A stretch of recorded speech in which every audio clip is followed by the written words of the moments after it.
is now. Oh boy. There. And I'm dropping everything. Ugh. Thanks. I can rig up a little table if you need a side table. It's probably okay. All right. That's better. I'll just lay down on the ground. Sure. That works. Okay. So, this is not like interview where there are tons of questions. I'm pretty much just asking one question and we're going to see where things go. Okay. And I'll kind of read you the quote from the article that I've been giving everybody at the beginning. And that's that Robert Irwin writes in his piece Change, that radical change in our lives occurs when the methods of our time-worn practices, checked and rechecked, are unable to account for a growing accumulation of instances and questions to the contrary. So, and we talked about that a lot in class, whether it was one singular moment, whether it's an accumulation, and I've spent a lot more time thinking about it and kind of exploring that over the course of these interviews. So you can kind of take that if it's a singular moment or a growing accumulations as you think about it. But are there any moments that stick out as moments of radical change to you? I mean, the most obvious is kind of like this journey, you know, to this point, or like to becoming, you know, a painter or an artist. And in other words, and maybe, you know, maybe this works for this conversation or maybe it doesn't, but the biggest one literally was like walking away from the world, so to speak. It's not a subject I really like to talk about or dwell on anymore. You know, I mean, I've been painting full-time since 2004. You know, prior to that, you know, at night, you know, and like playing music, but, you know, a pretty serious corporate, you know, job in advertising, like flying all over the place, and, you know, a real career that I absolutely despise, you know. So, I mean, to me, it's just like when I do think to the point of getting here, like taking classes at like Atlanta College of Art at night, like say in like 2000, you know, like literally changing in the car, getting out of the suit, having like wet oil paintings in your trunk kind of thing. It wasn't one single moment, but I mean, like for many years after that, pursuing something that, like not being like some child prodigy, like, oh, I'll just quit my job and all my art, like now I can sustain myself and I can be happy. Like literally like completely starting from nowhere and not, I mean, it to me that was like, it was a horrifying, terrifying experience because like there was nothing else I wanted to do, but it's not like it's a career path, like, oh, do that and you'll suddenly, so I basically had to go and, you know, learn from, you know, like I could paint a little, you know, but really like, you can do this seriously, you know, rented studio space, you know, pretty much all by myself, and doing this, you know, trying to do this every day. Like, what are you gonna paint? Fine, now you have this time, you have the studio, what are you gonna do? And like the anxiety is just like unbelievable. I always felt like I was like skipping school, or, you know, like you should be at work. I mean, and like, so a couple of years of that kind of feeling, and slowly trying to put some pieces together in the big picture, like,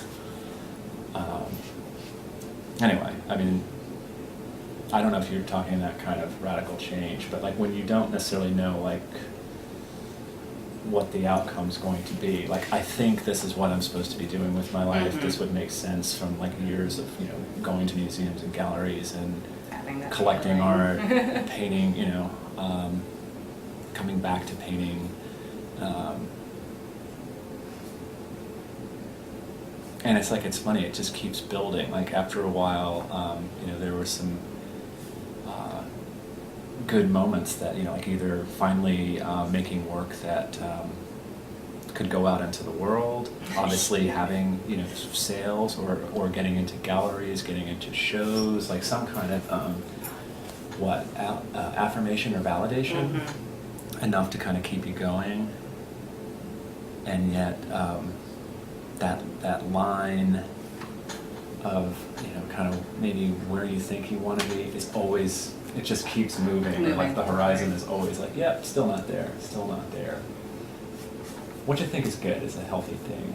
You know, I think it's great to always be hungry and Mhm. and never satisfied. And I mean that in a, you know, a good sense, not to be miserable and everything sucks, But but to always have something new to work towards. you know, and- I'm always really skeptical of those that find like what they do is great, you know, like really? I'm not ever, you know. Anyway, so is this like germane to this conversation? It's like No. I'm kind of like, this Not is at like, all. you're saying it is or it isn't? We should talk about something No, I think else. that this is Okay. totally like Alright, 'cause- I get like again I come into these with no expectations for what the answers are going to be, or if you will even have an answer for me. Yeah, it just, I wish there was some like real crystalline kind of moment, you know, like I don't think there is for everybody. Yoko Ono stopped me on the street corner and said, You should be a must." painter. But Why are you doing what you're doing? you know, so yeah, so I guess that's just the, you know, that's this long crazy journey where you're always, you know, questioning, you know, like what right do I have to do this, or do I have, you know, do you have the Mm-hmm. All right, talent? Do I you have? entirely understand that, like entirely, because I'm probably currently where you were at one point, where I'm doing something that is probably what I should be doing, Uh-huh. or what I feel like I should be doing, but it's not always what I want to be doing. How so? If I could have done anything after I graduated undergrad, I would have stayed in Minneapolis, St. Paul, and I would have taken classes at Xenon Dance School. Ah, And I would have enrolled in there, tried to get into their scholarship program for adult dancers, and found a way to make that work. It's a lot easier to come back to painting, though, after a long time than it is to come back to dance. well, I was so. gonna say, is that one of those that you feel like that ship is? I don't think it's sailed yet. It's just about making that plunge and whether or not I really want to, because again, it's, you know, how do you support yourself? How do you, but at the same time, how do you fulfill yourself if you're not doing what you feel like you want to be doing or you should be doing? So, Yeah, I mean, I guess that old trait, you know, thing that like, you know, it's meant to be.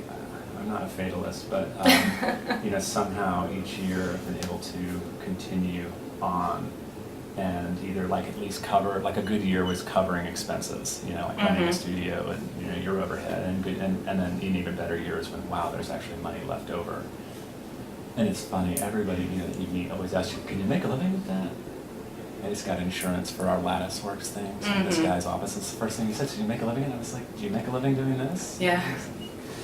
What's a living? I'm kind of used to that, but I don't know, like, you know, coming from, you know, a time when, you know, like I guess on paper, it's like, wow, you've got a really great job, you're making decent money, you get to travel and stay in great cities, and, you know, all that kind of stuff. It's good, you know, and being so miserable, so it's like you can never, it seems like you can never have it all, or at the same time, you know, kind of thing. And it's like I'm happier than I've ever been. I'm also more challenged because it's like every year you start over. Yeah. You know, especially like this. Like, okay, so I had a good year last year with you know, work selling, especially still being here. And so it's like, okay, but where's that coming from this year? You know, how many people might want, you know, especially painting large, like have repeat customers. There's not Right. that many How because much they wall don't have space the do you wall, have in your right. house? It does happen, but just trying to have to like ignore that and continue. So that's, you know, that was something like with grad school. It's like I didn't come here necessarily to teach. It's like I will certainly would like the experience, and I love the, you know, to be able to give anything back and to have conversations with people that are actually interested. That's fantastic. I mean, I think that's what makes the world go round. But you know, really came here to like, what I think I took it as far as I could on my own. What can other people pull out of me and get these, you know, get this work still, you know, Have the people who can push it up light next to years. each other. And, Yeah, yeah. and just get this still like light years from where it is right now. And so, and then what? You know, it's like, okay, do you try to become this itinerant teacher, you know, or do you just move to, you know, do you move to New York and do that thing For a while. You know, and it's just like, you know, bottom line, really all I want to do is have a studio again and make work, and then, you know, die trying to, you know, keep it going. Keep it going. So, but I don't know. I guess that's sort of, you know, like when I think back, like 10 years, like it feels like 100 in terms of all the twists and turns. And I think the difference has been, you know, some key like mentoring from some people that, just kind of came out of nowhere. And that's, I'm still amazed and touched by, somebody, taking an interest or, putting you in an exhibition, writing you a letter of recommendation. That, some of these folks that you think, wow, that's very gracious, that are without expecting anything, in return. That's just fantastic. Which is why I don't mind whenever I can, to reciprocate on any level. I just think that's just important. But it's what's the term in movies, like suspending your sense of disbelief? Yeah, suspending. That's kind of what I think it really has to happen for me. Being really busy in school, it's easy. You kind of get into this vortex of deadlines and that sort of thing. It's that feeling like if you wake up in the middle of the night and it's like the slideshow of your your life and all the anxieties come out of it. Like otherwise, like painting like full time, for instance, it's just you in a studio every day. Like that's just kind of like 24/7. It's always this holy shit moment, And so I don't know. It's been like I said, just an amazing transformation, and it's still you're chipping away at it, but and it's not something, like I said, I try not to dwell on it or talk about it too much, and it's just I just keep going, just keep moving. Yeah, just keep. What year are you in? Second. Second year. So it's like one more year, and that's good because I think there's plenty of time to actually make a bunch more work. But, especially like over the summer, I might take any classes, and I think that'll be good. Produce. Yeah. Spend time with yourself. Edit, yeah. Sometimes that's more difficult than producing. But but I think it's a really hard. It's also like this countercultural thing, and I'm not going to be so. Like some people are like, man, it's really political. Like you're getting out of the world, that whole stuff. Living in this liminal space of graduate school. But like I said, I don't really see it as a choice because I think we're supposed to be happy, and like I said, it's kind of. But it doesn't make sense, as you see people moving on with their lives, and like most people, it's like they buy beach houses and nice cars, and it's like, I'm like content to just do whatever. Buy some records and indulge in art books here and there, and it's just this is it. So it's like finally having the life you want that really is like an avocation, or maybe more of a vocation, where it's like art is your life. Everything revolves around making, feeding.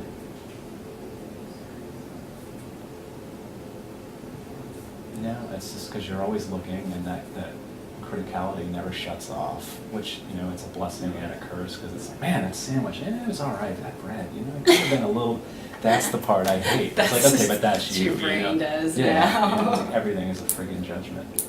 I haven't had that problem so much, because I spent so much time working in Renaissance and Baroque art, where you don't really do a lot of criticism and whatnot, and I haven't had really the experience of sitting in on critiques and living in that kind of mental space. What about your actual, like when you're dancing? You're not constantly... Oh, constantly. I mean, even just learning things or rehearsing things, there's always a sense of, but I mean, that's been part of my journey with that part of my life, is learning to let go of some of those things too, because in a way they hold me back when I start to get too much into that land of criticism and judgment. I'm assuming, and unfortunately I know very little about your world, but I'm assuming from likening it perhaps to music performance, that you're trained that by the time you're actually you know it, it's muscle memory. You're not absolutely. Up there second guessing No. Right? You can't. I will freak out usually right before I go on stage and be like, I don't remember this dance. But as soon as you hit that first thing, almost without fail every single time, Wow. It's just rote. Cool. You just go through it. But there's a lot that goes into that, and I work in a lot of improvisational techniques. I haven't had a lot of opportunities to choreograph on my own, but the couple times that I have, that's where most of my vocabulary comes from is through improvisation, and I actually build it a lot of times into the performance structure. Okay. So I have made my dancers improv every single night of of a piece's performance. So that probably keeps it very fresh. It does keep it Yeah. fresh. I mean, you certainly develop certain movements that you go back to when you repeat that, but at the same time, it also will allow for really exciting new things that come out unexpectedly. James Rosenquist is popping into my head where this this great line about like when you're making art, you're constantly asking yourself, what the hell am I doing, or is this any good? Yes. And I guess that's the other, especially in this bubble where Yep. you sit in your studio and all those voices, art history, your favorite artists, Mhm. your professors, your fellow students, which are still probably the folks that I'm learning the most from that exchange. But how do you shut that off, and then your own filter in terms of questioning every little move and which material, and you just have to get to that point where your hands are going faster than your brain, at least in the way I work. And so you start out with intent, but there has to be,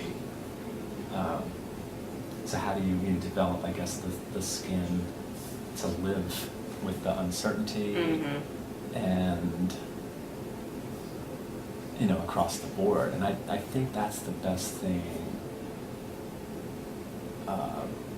They always say, like, when you teach something, how much you learn, but like being, like, especially with foundations, here are students that are 18 to maybe 20, and some of them that have like an amazing amount of talent, that to try to, I think I have to tone it down sometimes, because it's like, at 20, I didn't know what I wanted to do aside from continue playing in a band. It's like, I just want to make art, man.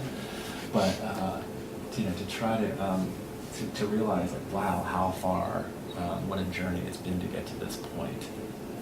And sure, some of the romance has been drained of it. It's not like you paint late at night with a bottle of wine, and you've got jazz playing, or instead of like the overused Chuck Close quote, it's like inspiration is for amateurs. The rest of us just get up and go to work every day. Yeah. You come in and you're like, time to go to okay, and studio, go to work. Where do I begin,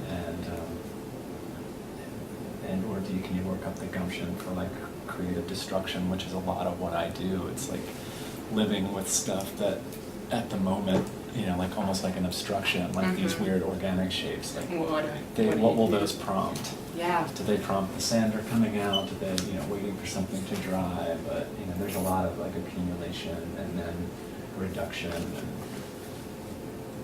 and sometimes you lose some great bits. But I do think though, Larry Walker had a great quote one day in my studio, and he was just like, it's like, if you painted it once, you can paint it again. And it's like, I really want to believe that, but it's like once I do something, it's like, you did it. That's its manifestation. It's gone. Yeah. That's all you get from it. Maybe you'll come close, but maybe it'll be better. I don't know, but it's humbling. But thankfully, having like tried to play music, most of my life, and for a time to actually like write and have to sing and try to lead a band, which I'm definitely not that person. You're not the lead singer? No. And but I think to have had that kind of humiliation and or that no matter what I do with visual art, it's like the performance is done. I might not like the work, but like I don't have to sing in front of you. So I kind of, it's funny how life kind of prepares you for. I never thought like painting would ever take over, completely music, but it has, and even writing, like the output, because there's just nothing left. It's all going into this into stuff, what you're making. and I'm okay with that. For a while, it kind of felt like I won't be overly dramatic and say like a death, but it certainly felt like, wow, like a big part of me's gone. Like quitting, I don't know, like quitting smoking or something. It was that kind of feeling, like I just lost my friend. Anyway.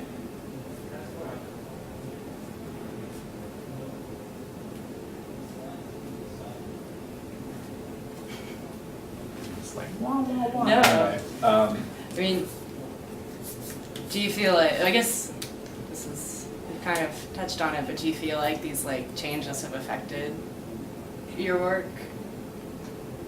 Or do you feel like Oh, they're more definitely. of just a responsive? I mean, because I'm kind of interested in like the external versus internal.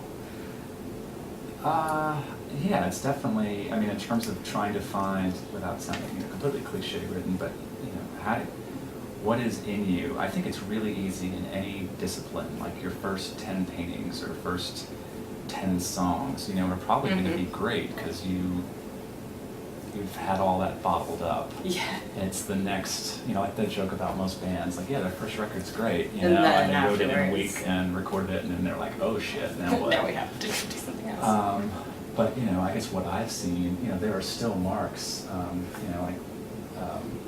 that I've been making since I'm a child that are in sort of like, it's very, subliminated, I guess, but like these pencil lines and that now I would say are more maybe Twombly-esque, but, it's like handwriting. But I mean, just, I guess what I'm saying is like I've seen, say in the last 14 years, like there's the guts of it, or I guess whatever is in me, but I'm continually trying to refine, remix, recontextualize, let's get that word in there. And, along the way, maybe a greater sophistication of use of color, for instance, by way of really learning color theory instead of really relying on instinct.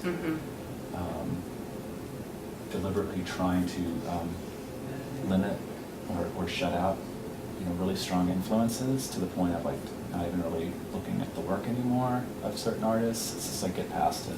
Yeah. And out of necessity, and that's a familiar thing. We read about that. Chuck Close was talking about that with. Yeah, Summons. It's like that. Everybody's got to get rid of the ghost of de Kooning. So I don't know. I mean, I guess that's.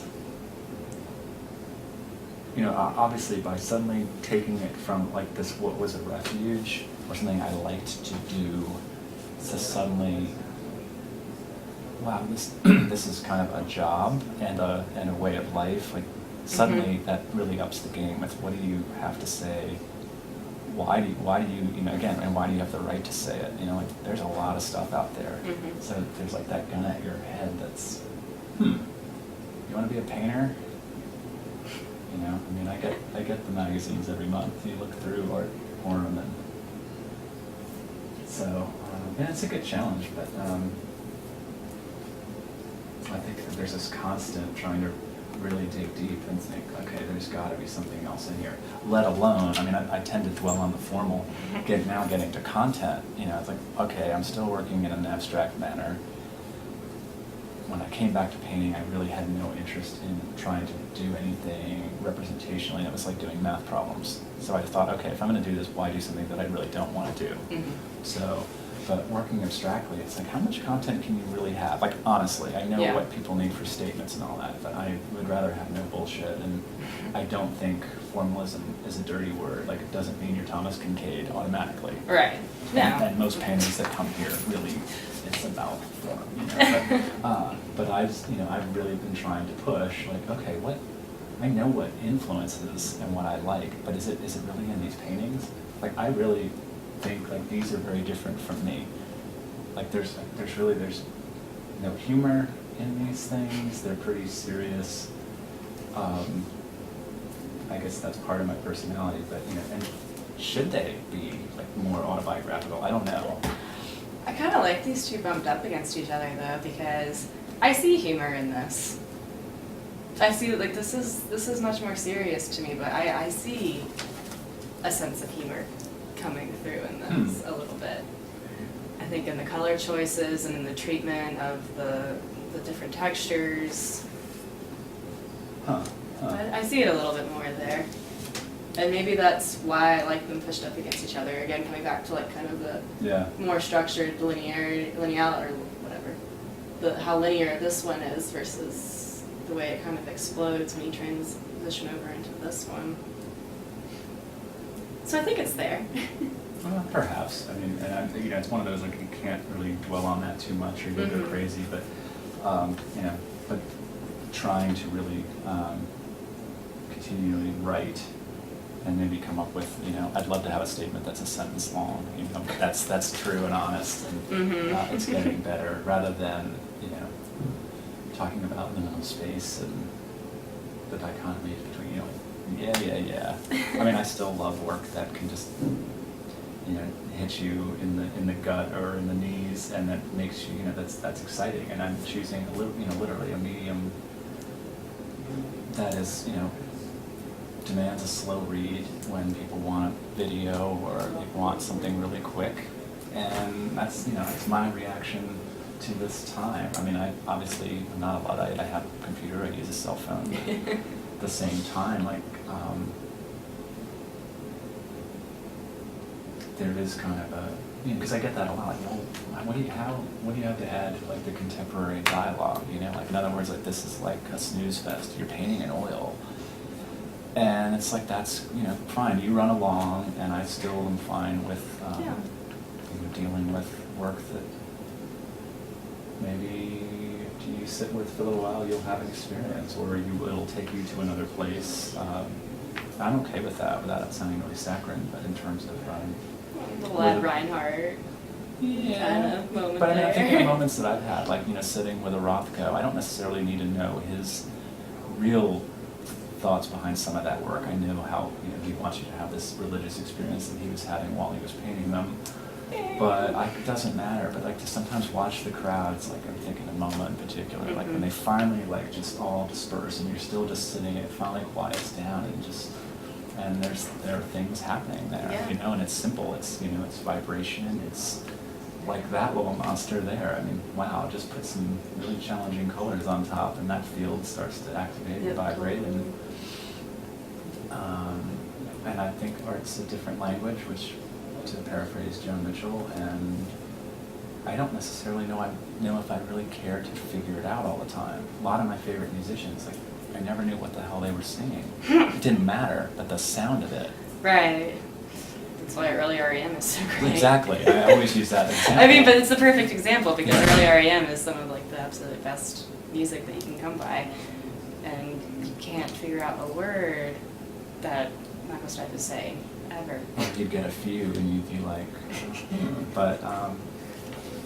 And this one is corny in a way, but I was thinking of, like, the Mike Kelly writings that we read, and I remember starting to just riff on that style instead of a straight statement. But like, for instance, seeing REM, I think I was in 10th grade, like on the Reckoning tour, like right when that record came out. I'm like, nobody knows who these guys are. I mean, it's not in Georgia. That must have been but incredible. that is one of those, like, changing kind of experiences that Katie talks about seeing Patti Smith, but in an era of just awful music on the radio and everything had a keyboard in it, like that to this day is still like one of the best shows I've ever seen in my life, and a huge reason why I'm even sitting here, just watching these people, how they live their lives, and learned a lot about authors from them. And anyway, it's funny how the kind of what's in the pot of inspiration. It's like that's still something I will go back to. And but I guess the thread was, with music, to not necessarily have to know or care. It was more about the sound, and that probably comes from playing a bunch of instruments. And again, it was always more about the song.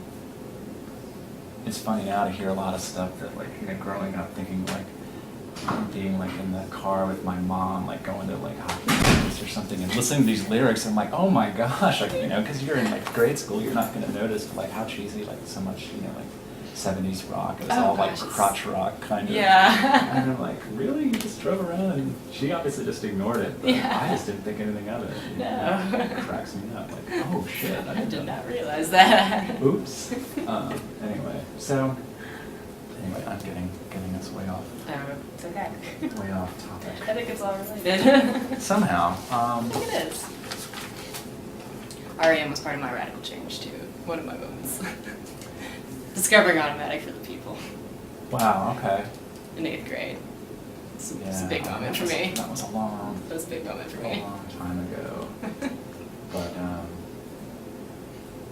and there were a lot of other bands that did Yeah, the same thing. sure. And the same thing with writers, and believe it or not, like Charles Bukowski, particularly some of his poems are almost read like psalms to me in terms of like the creative process and the struggle. And it's like, once, if you read enough of his stuff and you get rid of kind of the barfly and just all the tough posturing, it's like there was some amazing lessons about just doing this, whether and it scared the hell out of me, and it also, was, for once it was realistic. You see, like, look how hard this is, to do anything when no one cares, and you're, because I think, making anything is so romanticized, and It's a terrifying endeavor. I respect those of you who do it so very much. I don't know how to answer that anymore, but you just have to do it. I guess growing up, you look around, it seems like everybody else has the talent, or it's easier for them, or, they got lucky, or all those things, and you realize you have to, I do think talent is a spark, and that's it. The rest of it is a hell of a lot of work, and all right, I might not be able to, draw like, I don't know, insert some incredible draftsman or paint like, Velasquez or something, but I do have something, and that's what I always think, like, okay, but no one handles materials exactly like I do, and can I hone that and get at some point? And that's where I think getting strength from someone like Bukowski or like REM, like, wow, with just a few chords, can you, and a whole lot of hard work, and some luck, of course, let's face it, but, so that's what kind of keeps you going, and then you meet enough other people that are doing the same thing.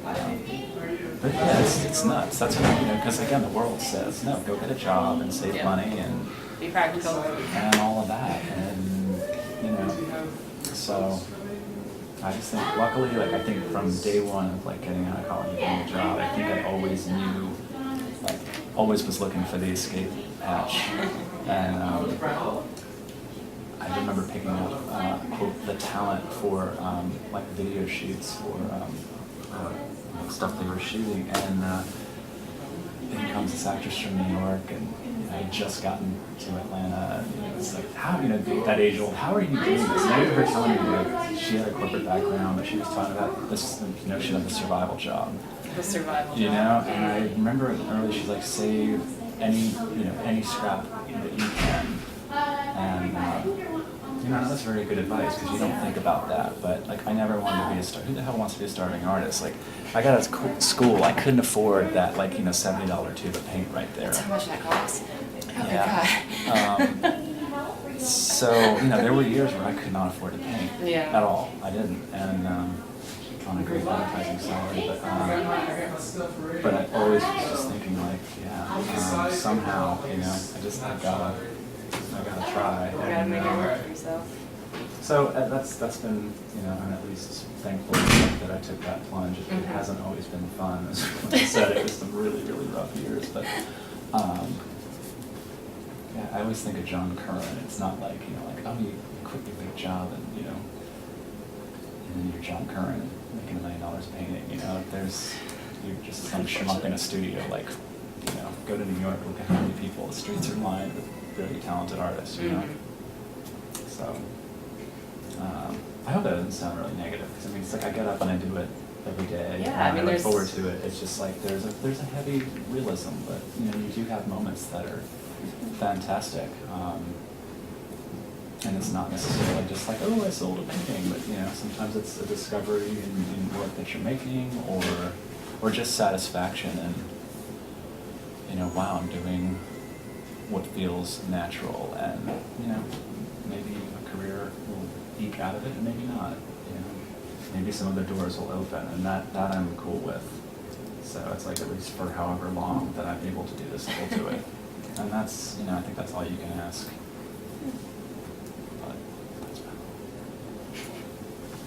I'm trying to. There's gotta be a better.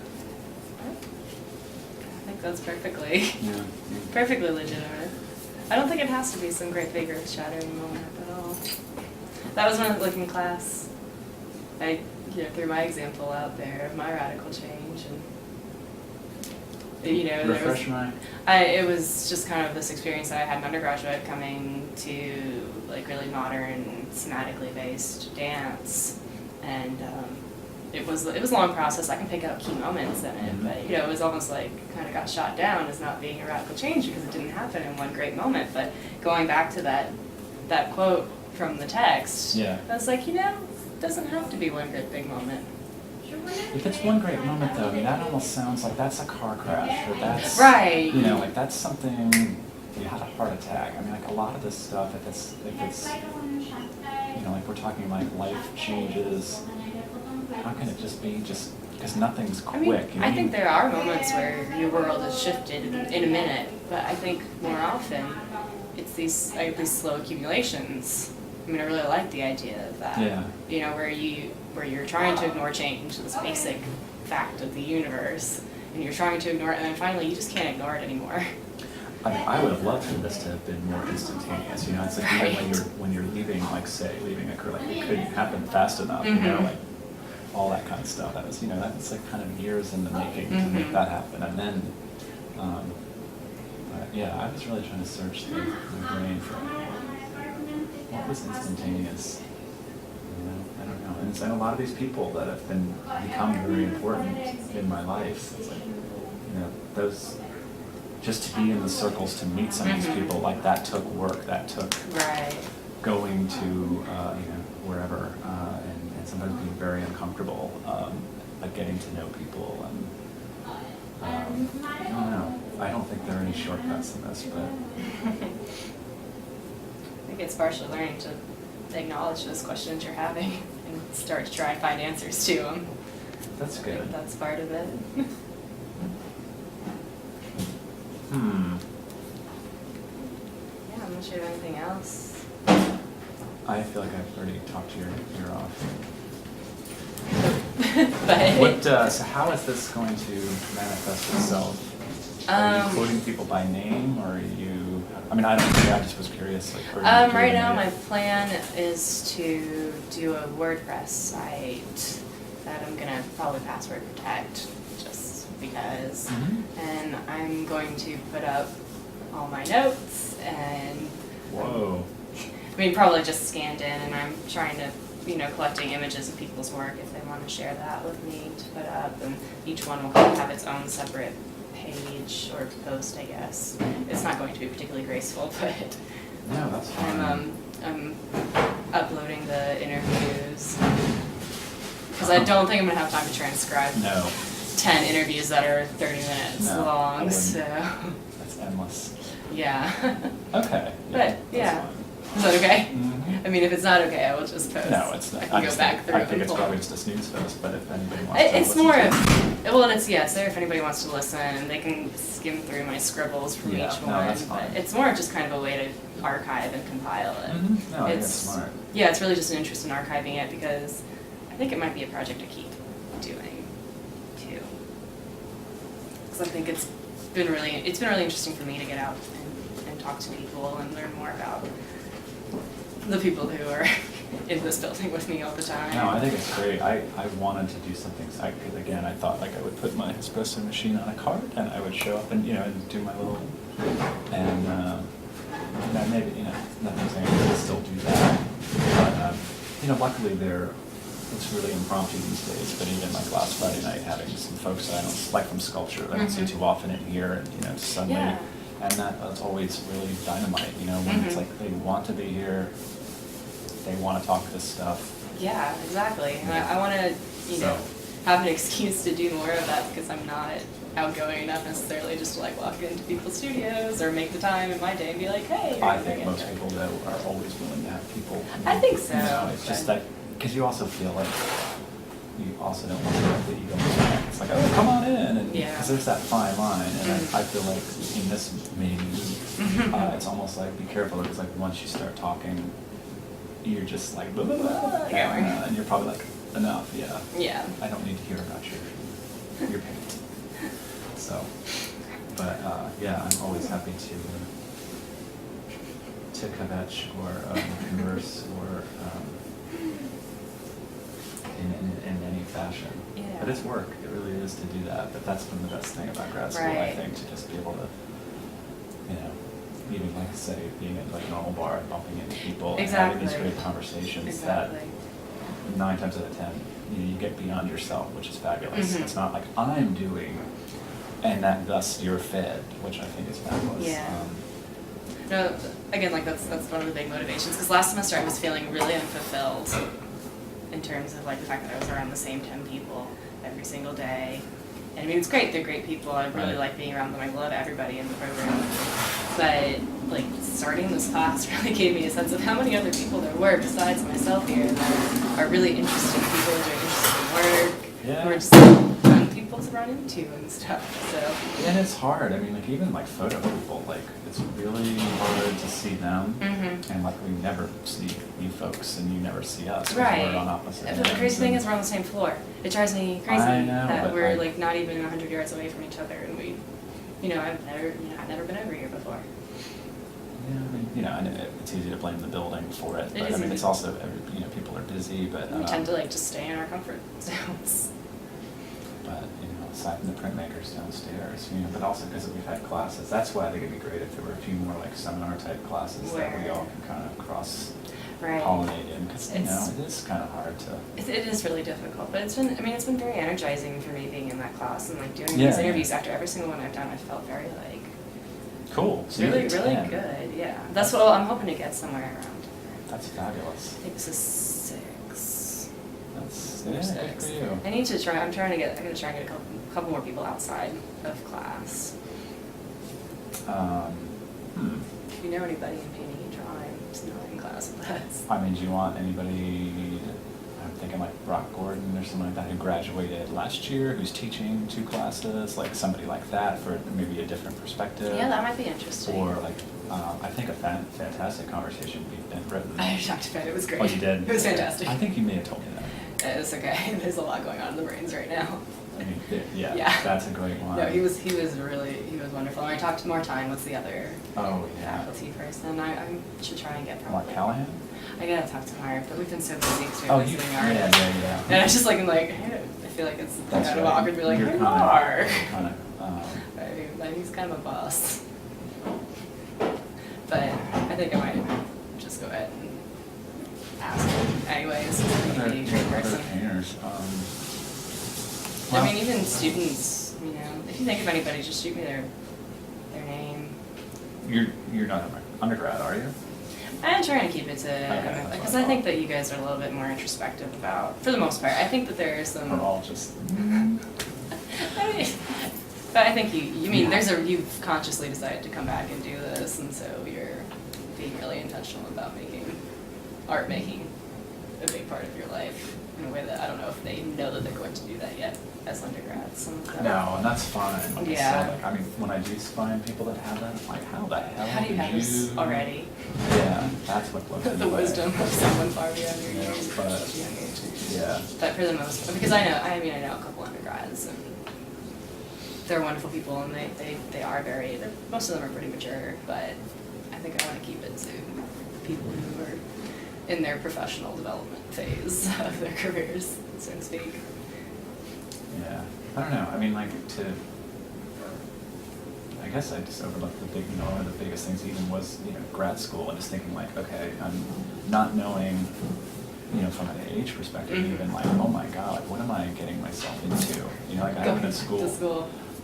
I mean, but there was this, luckily, I mean, it worked out really well, and I think this was the best fit, Mhm.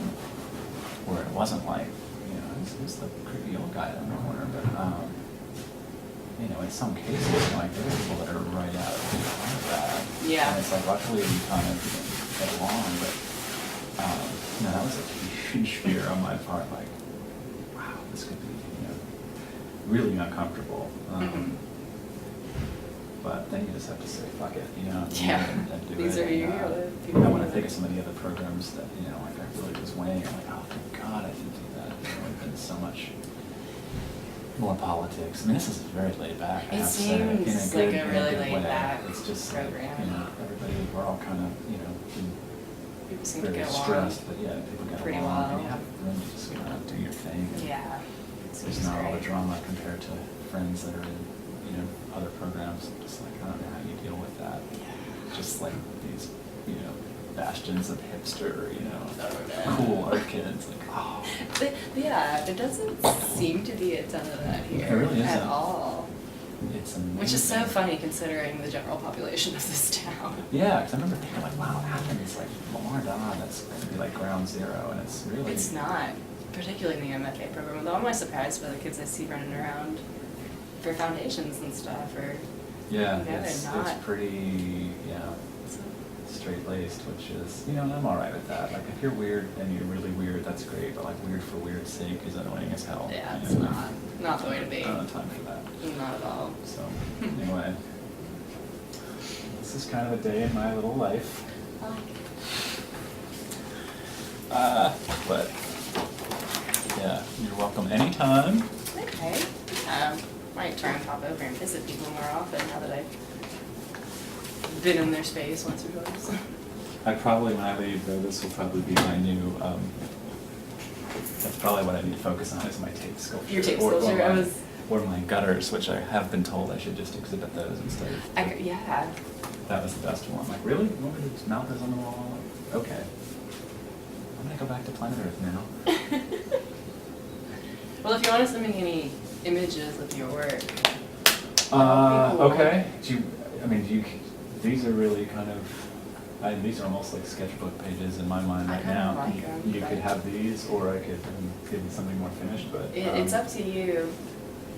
All right. Totally, but I mean, I do really like these. Oh, well, thanks. They're weird, but there's something going on. I'm gonna hang them down, you know, and Mhm. get some Give them space, because some breathing room. this is really caustic in here at the moment, like all these stripes. And It's a lot of- It's like wearing 14 different kinds of Yeah. plaid. Fashion faux pas. It's just, I walk in here some days and it's like the sound of like cymbals hitting the floor. Overwhelmingly vibrant But, and active. So a lot of times I just turn everything around and just work one, you know. Yeah, one at a time. but, It's best. so I hope to finish this and get a presentation going. Oh goodness, when are you going? Thursday. I know, I'm just like, holy cow. It's okay, it doesn't have to be finished. No, it won't be, but I don't know, there are some moments. You're well on your way. She actually popped in last Friday. She Oh. was bringing a friend of hers around, but she had one in particular good piece of insight where she was like, you know, you should really think about like naming it, not in terms of the piece, but like what, you know, again, if it's not a painting in Judd's thing and it's not a Oh yeah, sculpture, like, because you're what is dealing it? with these non-objects. Yeah, you know, is it very specific or That is a good point. and of course, I'm like, great. So that's my little 4 o'clock in the morning cone. What am I trying to sort it out? What the hell is this? So who knows? What do I call this thing? It's actually been kind of nice though, like compared to like, you know, painting problems, like just be kind of playing with a completely Me different deal with set some of like, Space, projection Yeah. of space. and so we'll see. I appreciate your input. Yeah. I can't wait to hear the presentation about it. Yeah, me neither. I'm still trying to figure out what I'm doing. It's a presentation. When do you go? Right now I'm scheduled for next Tuesday, Ah. but I'm gonna